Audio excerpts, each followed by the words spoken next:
Elias Carter stepped into the Grand Council chamber with his coat still damp from the brisk walk through Howlverse.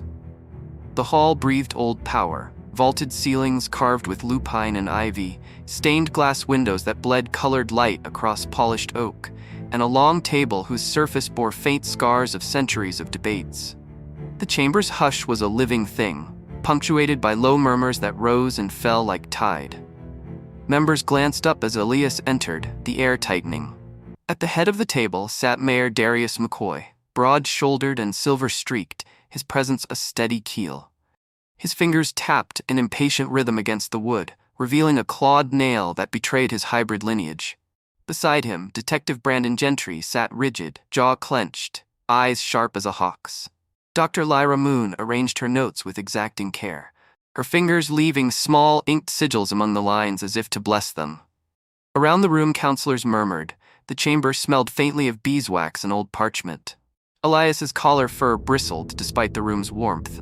He felt both small and enormous, a barista who had become the bearer of something enormous. He cleared his throat so his voice would carry without tremor. "Something dangerous is coming to Howlverse," he said. The words tasted metallic. "A spell. Humans might vanish. I saw a stranger tonight," he warned me. A silence dropped like a stone. The council exchanged glances that blended skepticism and concern, the look reserved for information that could unravel customs stitched over generations. Mayor Darius's mouth tightened. "A spell? Elias, we deal with real threats here, not old tales." Detective Brandon's hand rested on a sheaf of reports, a map folded beneath them. "We can't dismiss anything if people might disappear," he said. "What did he say exactly?" Elias told them, words tumbling faster as memory pressed at his chest. He described the stranger's hooded silhouette, eyes that glinted where light should not. The folded notes slid across his counter like any receipt. He spoke of the note's jagged script, warnings about a thinning veil and a shimmer, and of small disconcerting things afterward.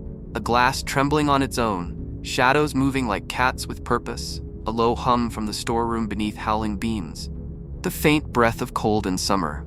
Dr. Lyra did not look surprised. Instead, she read the note once Elias slid it across the table. Her brow drew inward and she murmured about old wards and the language of fissures. "If the veil weakens," she said slowly, "it allows resonance. Things that should be contained can echo through. The shimmer, it's an interface. We must observe." Her pen tapped the page, sketching a rune like a seamstress marking fabric. Elias watched faces seeking disbelief to steady him. He caught the mayor's finger still tapping, the detective's eyes measuring lines and alleys on the map. He watched Lyra trace a lattice of containment in the margin of her notes. The chamber's carved wolves seemed to lean in, as if listening. Detective Brandon leaned forward. "Where exactly did you see the shimmer?" "Howling Beans," Elias said. "Storeroom, under the back shelf. There's a crack in the tile that glowed." He described the way the light breathed beneath the rug, a pulsing heartbeat of something alive and wrong. A murmur skittered like dry leaves. Counselors exchanged whispers. The bakery near the square, a residence on Everside with frost in July, the old bell tower that had once hummed with wards now quiet. Verifiable facts stacked like thin planks under him. Mayor Darius steepled his fingers, sharpening his face into authority. "If the veil is thinning," he said, "our first duty is to contain panic among the humans while protecting them. We cannot alarm the populace. Fear will feed whatever is out there. Lyra, assess the risk. Brandon, I want patrols along known ley lines tonight. Quietly, no public notices." Brandon's agreement was a low bark. "I'll lead a small unit. We'll check the cafe and the bell tower first. If there's magical interference, I'll look for physical correlates, thermal anomalies, traces of arcane residue. Lyra, I'll rely on your read of the script." Lyra folded the paper carefully. "There are linguistic markers that suggest boundary magics," she said. "Not merely a curse, but a recalibration of scale, veils, thresholds. If it is that, we'll need anchors and watchers." She rose, smoothing her sleeves. "I'll prepare disturbance sigils and temporary wards for the vulnerable spots. Too broad a ward could snap the veil elsewhere."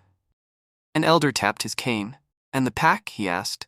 "Will wolves be called to guard the humans?" Darius glanced to the elder. "The pack will be engaged discreetly. We will form triads, one from the pack, one from the coven, and one voter from the human council." No overt displays. We balance on a knife's edge. Elias felt relief braided with expectation. He owned a cafe, pulled espressos, and kept a mop in the corner. Yet here he was, the axis around which an emergency protocol now spun. Panic bobbed behind his ribs. He clenched his hands until his nails whitened. Detective Brandon lowered his voice. Elias, describe everything you noticed tonight. Any scent, temperature change, anything physically off. Elias closed his eyes and let memory unspool like a film strip.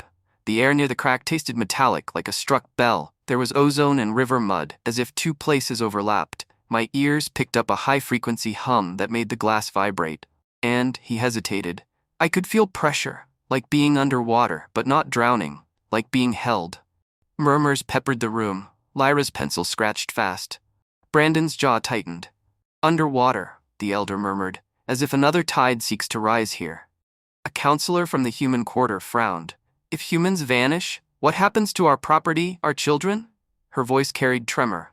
The chamber swallowed the practical with the metaphysical. Darius's voice cut through, businesslike, parental. We do not negotiate with fear. We create contingency plans. Evacuations are last resort. We enact shelters and wards. No mass notices. Informant channels will circulate quiet advisories. Elias watched the map Brandon unfurled, the ley lines traced across Howlverse like veins.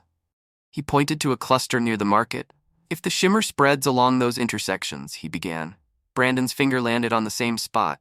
We'll start there, he said. At dawn patrols. Tonight passive monitors, scent logs, motion glyphs, thermal threads. Lyra will place wards in the cafe and bell tower. Mayor, with permission, I'll question the stranger if he appears. And, he met Elias's eye. If anything moves like you described, report immediately. Do not engage alone. Assignments were given like passing tokens. Yet beneath order, Elias felt unease.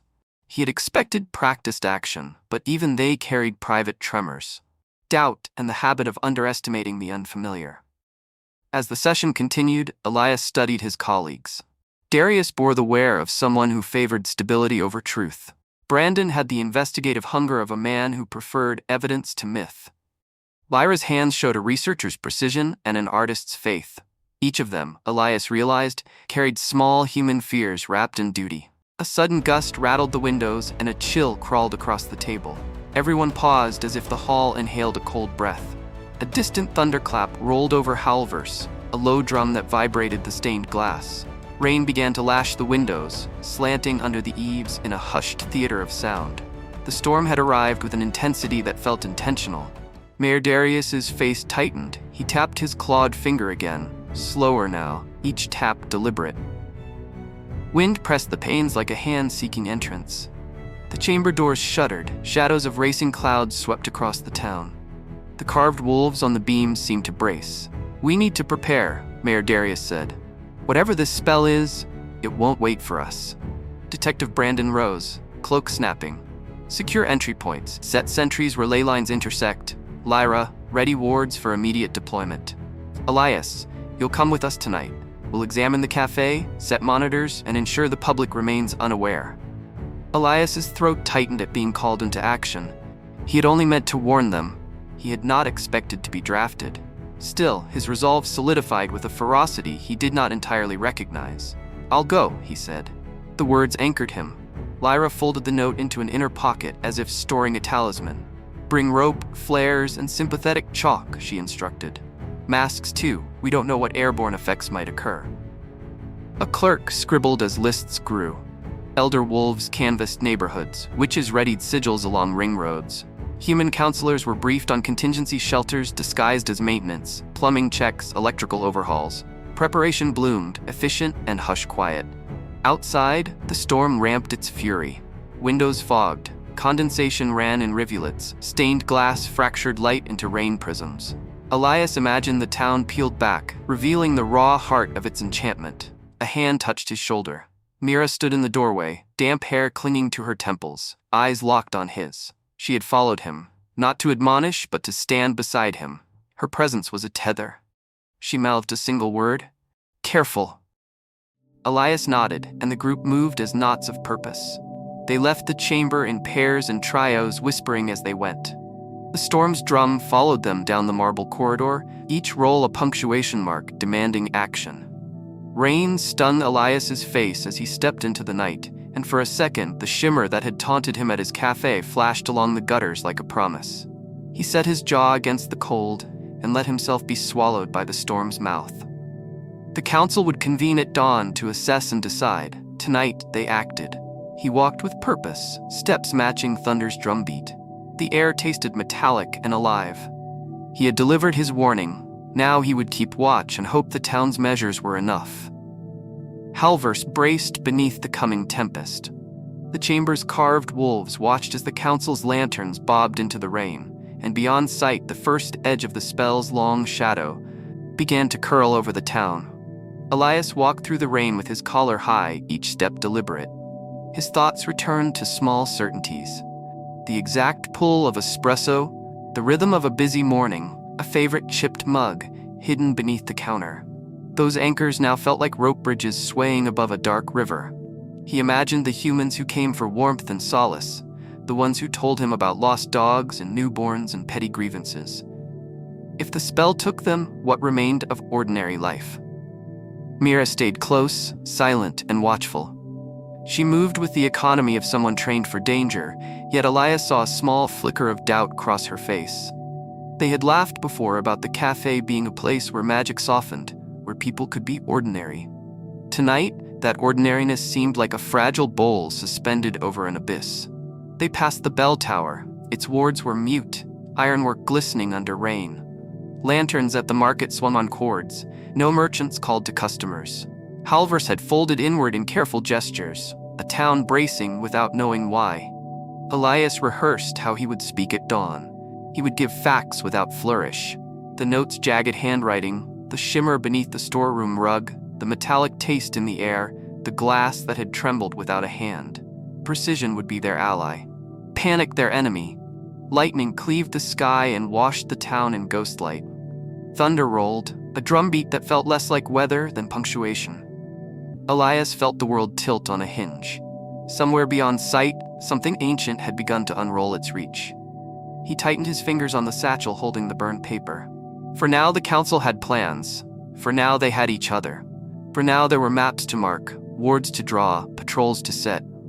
The storm was a sign, either a warning or the slow count toward something else. When dawn broke, Howlverse would learn whether what they had sown tonight could hold back what had been set in motion. Now,